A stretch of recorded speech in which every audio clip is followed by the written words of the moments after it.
એટલે થોડા ટાઈમ પહેલા મલ્હાર ઠક્કરની ફિલ્મ આવી હતી શુભ યાત્રા ફિલ્મ કે અમેરિકા જવા માટેની જે મથામણ કરતા હોય, અમેરિકા જવા માટે શું શું પ્રયાસો કરતા હોય અને અમેરિકા કઈ રીતે પહોંચે છે એ ટુ ઝેડ જે રીતની શુભ યાત્રા ફિલ્મ બાદ અમેરિકાને લગતી જે ફિલ્મ અને એમ કહી શકાય કે તેના આગળનું ચેપ્ટર કહી શકાય તો તેવી ફિલ્મ મલ્હાર ઠક્કરની ફિલ્મ જે આવી રહી છે તેનું નામ છે વંદે ભારત વાયા યુએસએ.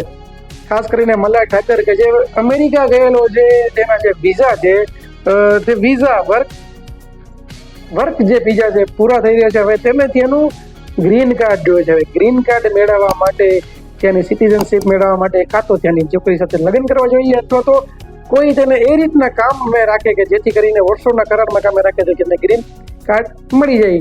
એટલે એ ગ્રીન કાર્ડ મેળવવા માટે મલ્હાર ઠક્કરભાઈ શું નથી કરતા, ટોયલેટ સાફ કરેથી માંડીને બધા જ કામ કરે છે અને કોઈ એને સલાહ આપે છે કે ભાઈ ત્યાંની કોઈ સિટીઝન સાથે તમે મેરેજ કરી લો, ત્યારબાદ ડાયવોર્સ થઈ લો એટલે તમને ત્યાંનો ગ્રીન કાર્ડ મળી જાય. એટલે તે કરવા માટે તે કેટલી મથામણો કરે છે, શું કરે છે એ જ પિક્ચરને દેખાડતો ને એક લોકોની આંખો ખોલતું કે ભાઈ અમેરિકા યુએસએ જે આપણા મનમાં ચાલે છે એટલું ઇઝી નથી અને ત્યાં જઈને શું હાલત થાય છે એ આપણે કોમેડીમાં આપણા ભાઈ મલ્હાર ઠક્કરભાઈ બતાવવાના છે.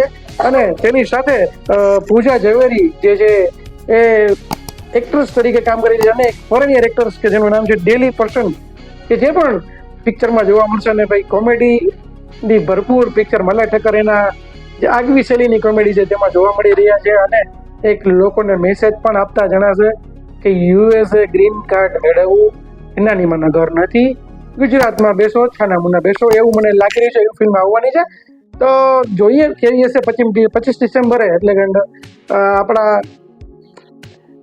શુક્રવારના દિવસે ફિલ્મ રિલીઝ થશે.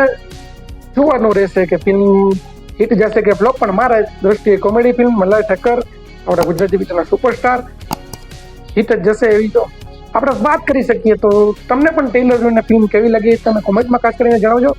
વિડીયોને શેર ન કરી તો કરી દેજો. મળીશું વિડીયો સુધી. ત્યાં સુધી કલ્પેશ બજરંગી આપશો ને ભારત માતા કી જય, વંદે માતરમ.